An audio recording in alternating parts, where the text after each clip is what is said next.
College campuses are the place in American society where really a lot of debates about crucial issues of the moment take place. Really, in many ways, what colleges and universities are built for.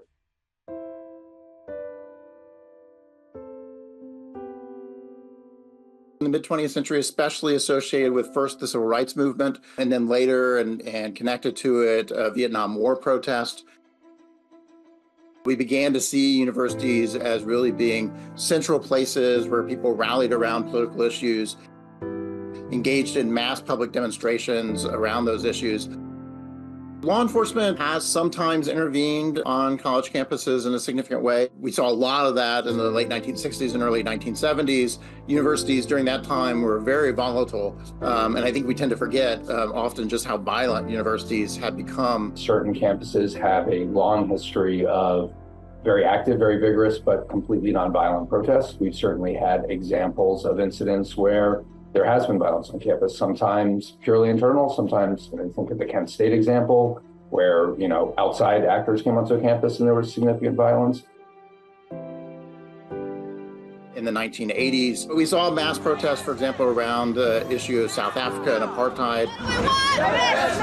When do we want it? A lot of demands being placed on universities to disinvest campus funds out of organizations and investments that were associated with South Africa. And on many campuses, that led to really large and quite enduring protests that took quite some time before they really settled down. Likewise, we saw a lot of anti-war protesting around the Iraq War in particular, and we've seen intermittent protests ever since.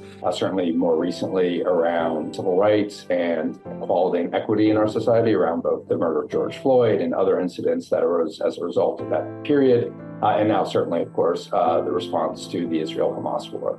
What we've seen this year with October 7th has really been both very large and much more durable than we've seen in a lot of these protest events. This has been very unusual and really extending across almost the entire academic year. How has it changed over time? I think in part, what we see is it's very variable. Universities have tried to make themselves into a broader forum, and as part of that, we've given a lot more protection to students to be able to engage in free speech. Lawmakers are certainly much more focused on universities and what's happening on universities now than they have been in the past. Violent protest is not protected. Peaceful protest is. There's a lot more of a spotlight on university campuses right now. By some counts, as many as 200 universities have a similar form of protest right now. And I think that's made university officials then very cognizant of how all their actions are going to be analyzed, not only on campus, but also off campus. We struggle 300 years into this republic to understand what are the limits of free speech. We tend to be talking about this as sort of something unique to a campus, when really what it is a campus is in very ways a reflection of the broader society and the challenges that we struggle with as a broader society. Hi everyone, George Stephanopoulos here. Thanks for checking out the ABC News YouTube channel. If you'd like to get more videos, show highlights, and watch live event coverage, click on the right over here to subscribe to our channel, and don't forget to download the ABC News app for breaking news alerts. Thanks for watching.